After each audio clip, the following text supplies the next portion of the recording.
Next, I would like to introduce Alex Velasquez. I knew I was going to get it wrong when I got up here.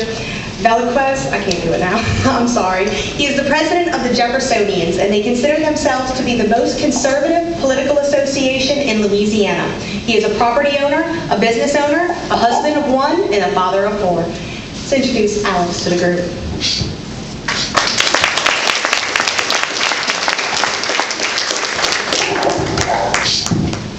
I've known Fred for years, and I have followed his footsteps. I've gotten to the point that my resume, I just drop it. I mean, how can I follow somebody like him? But yeah, I'm from Colombia, South America originally, but I've been here about 34 years and practically raised and born here. And I'm going to share with you, because the guys told me clearly, listen, it is 8 o'clock, we need to be out of here by 10:30, so make it quick. So I'm going to make it quick. Very well. Fred has given you plenty of data as to why, when you look at the numbers, this does not make sense. I'm going to look at it from the philosophical aspect. Have any of you ever been in any argument? All right. Have you ever felt like somebody was just pulling the rug over you, pulling the wool over your eyes? How would you say it? Yeah. Manipulating the conversation? All right. I've thought about this after the wine environment comes speak and said, okay, what are the issues behind all that we see, all the facade, all the muddy waters, what are the real issues? And here they are. I'm going to tell them to you, I'm going to come back and break them down for you, and I'm going to tell them to you again. The first one is that the main issue is that he's mixing our needs with his wants.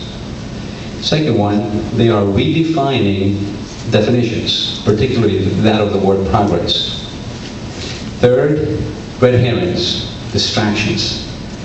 Just look this way so we can steal your wallet from this way. They're not listening. And they're putting our needs at risk by packaging this the way they have. Okay? So 5 of them. Back to the first one. They're mixing our needs with this personal agenda. I was speaking to a colleague, good friend of mine, who cannot disclose who they are, who he or she is because of the career they are in. And I said, why is he doing it this way? They turned and said, because he wants a life. That's what he wants. Bottom line. He's mixing his wants with our needs.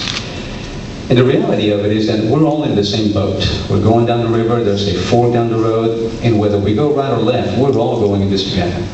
The way I look at it is whether we win or lose in passing this or defeating it, we're all losers. We're all losers. Because there's 2/3 of this package that we absolutely need because it is tied to some things that he absolutely wants, but yet most of us, 50 plus 1, don't see the need of it, then we're all going to miss out on all the needs that the community really has.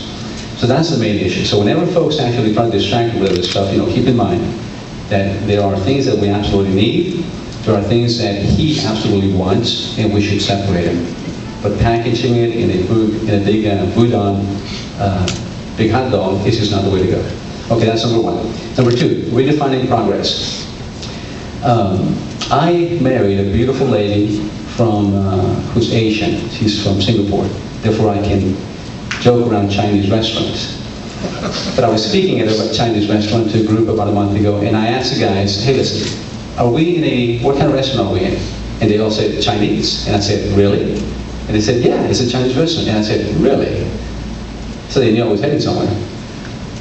My point was that we were not at a Chinese restaurant.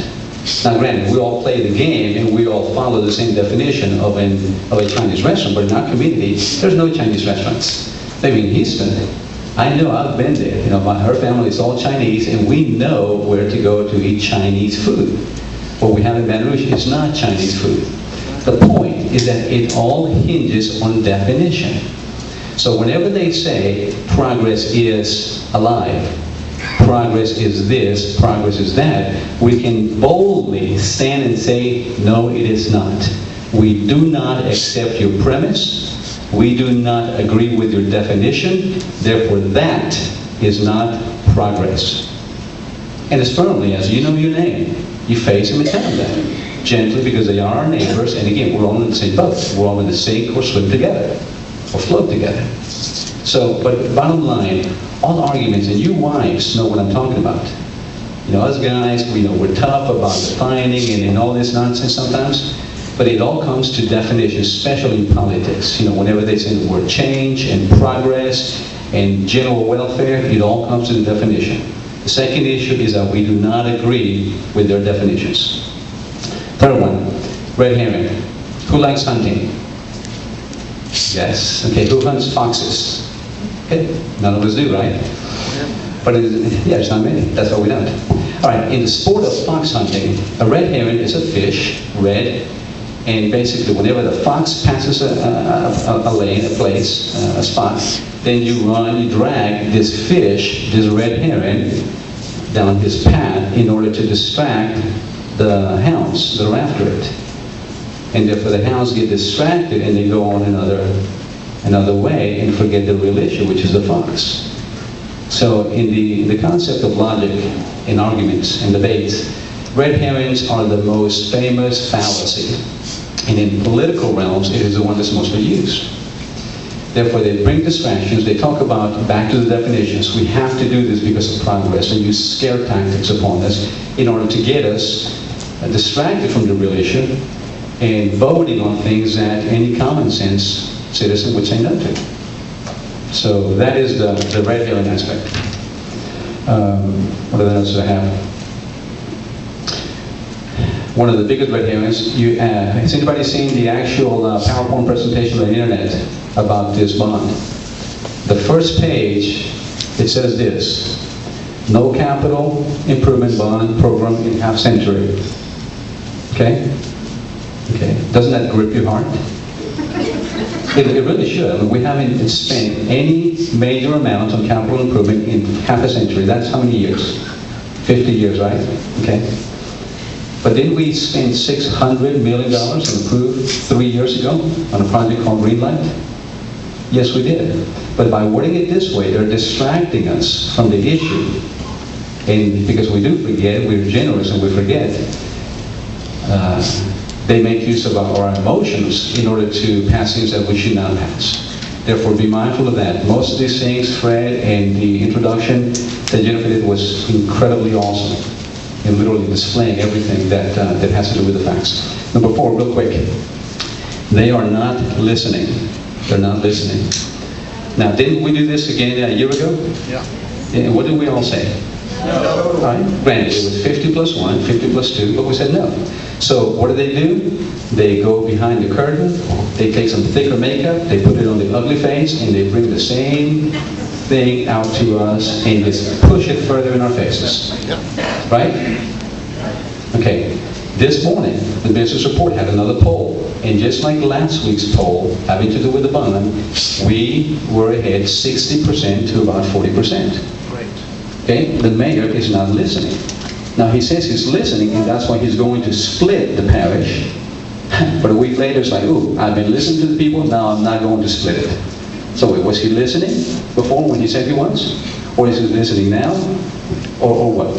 And now they've got a bunch of data, and therefore they have all the council members basically, scratching their heads, going, what in the world is going on? Well, I almost said a French word. Maybe I have to say it in Spanish, you get away with it. Number 5, they are putting our needs at risk. Because whenever we defeat this bond, what will we accomplish other than saying, hey, yes, we defeated this bond? How good are we going to feel? The jail's still in shambles. Our police department is still in need. 2/3 of all those projects are still desperately needed. But what did we do? We demolished the bond. We got our way. Therefore, he has put us in such a predicament that regardless of what happens, we all lose. Because if this passes, again, that 900 million is going to become at least 1.5 billion if we pay it in half the time as they promised. Well, no doubt it'll be 2.5, almost $3 billion that our kids will be paying. Therefore, let's review it.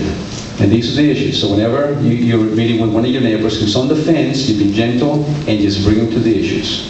If you're addressing somebody who is convinced on the other route, be kind, hold your peace, and just move on. Mixing our needs with his personal agenda is the main issue. Redefining words, particularly progress. Distractions is the third one, the red herrings. Fourth one, he is not listening to us. And fifth one is putting our needs of the entire parish at risk.